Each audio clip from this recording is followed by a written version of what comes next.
The world loves denim jeans, doesn't it?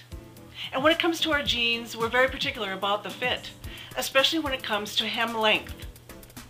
Today I want to show you a way to hem your jeans called the European jeans hem, otherwise referred to as the original jeans hem or tricky jeans hem. The European jeans hem, you see, preserves the bottom of your jeans the way you originally bought them. And so I'm going to show you how that happens. Now, once you know it, there is more than one way to do this hemming process, depending on the equipment you have and the expertise that you've acquired over the years.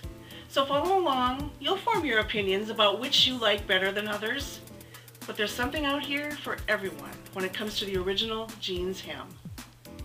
Now here's the perfect example of why someone would do the European jeans hem. See how beautifully frayed the edge of this hem is and how nicely stitched?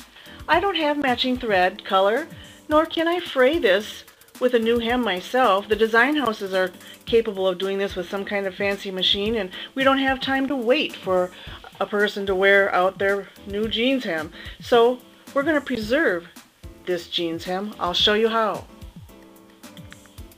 It turns out this hem needs to be turned up at a new hem length of 1.5 inches off. Half of 1.5 inches is 3/4 inches.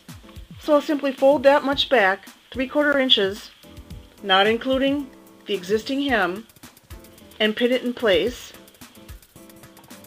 All pinned now and double checked for that 3/4 inches. Ready to sew then along this line here that we've pinned as close as we can get to the original hem.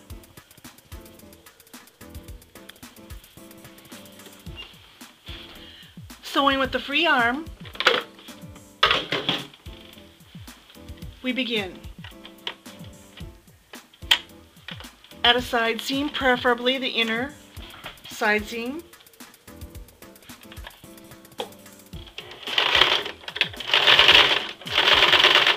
And sew all the way around.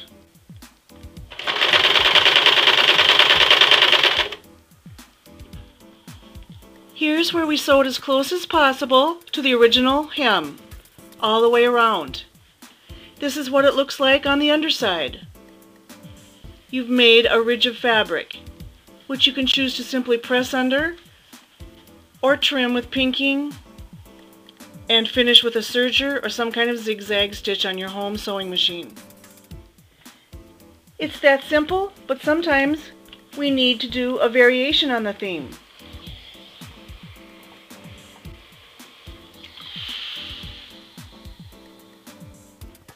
Now demonstrating on a different pair of jeans, in fact it's a children's pair of jeans. The variation on the theme might be that perhaps this child needs a large chunk of hem taken off. That would mean folding back a great deal of fabric. And that can get cumbersome and downright inconvenient to sew on your home sewing machine. See how awkward this has become? There's no way I can get the jeans all the way pulled onto the free arm and get my needle lined up with this area space over here. It's just not going to work on this free arm. Nor is it going to work when you use the flatbed, turn the jeans inside out, and try to do it this way. You'll just never, look it, you'll just never get that needle all the way in where you need to sew. Look at me struggle. My goodness sakes. Whew. There are a couple of circumstances under which you're going to want to cut and sew. And that's when there's an excessive amount of material that needs to come out that can't be handled on the flatbed or the free arm, or when the jeans are flared, as this child's pair of jeans are flared.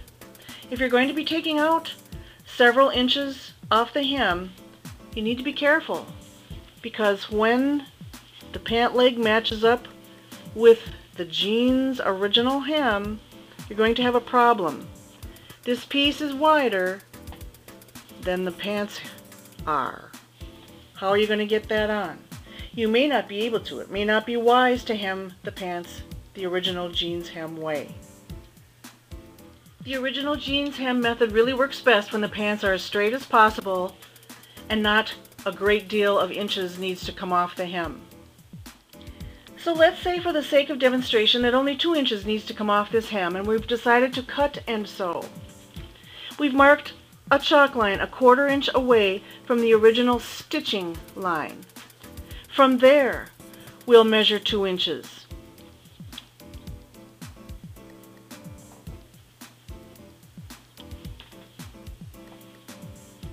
And from there, we'll also draw inside to the right of that line another 1/4 inch seam allowance line. So now we will actually cut along this line and this inside chalk line. Cutting.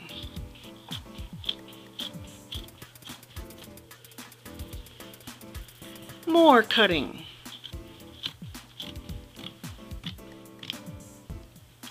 Toss. Match up, pin on,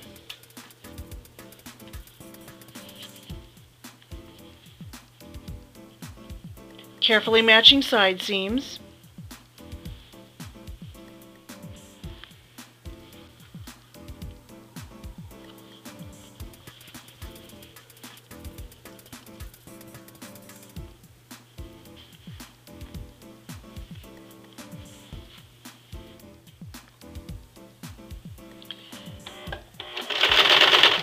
sew as closely as possible to the original hem.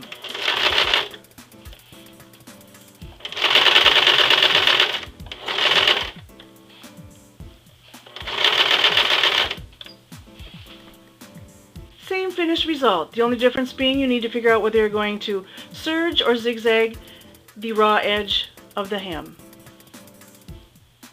I've seen a situation where it was called for that the client didn't especially care if the thread matched the original thread and would rather have this raw edge tucked up under into the old hem. Whatever do I mean by that? By releasing the original stitching, I now have room to tuck that raw edge up and into that hem. And now I'll just sew down with new thread, trying to match the old stitch holes, but again, the client does not care in this event that the stitching match the old stitching. Just another option, another way of doing this. Then there was the time the client wanted to have the inches reduced just below the knee and then reattached. That's because they were going to have all manner of costumery put on their jeans, and therefore it was going to cover up the seam line here, yet the bottom of the jeans hem was going to show, and so that's why they opted to do it that way. Lots of different ideas to consider when doing this European jeans hem method. It's really quite simple, but again, all kinds of ways to do it that's going to satisfy somebody or other.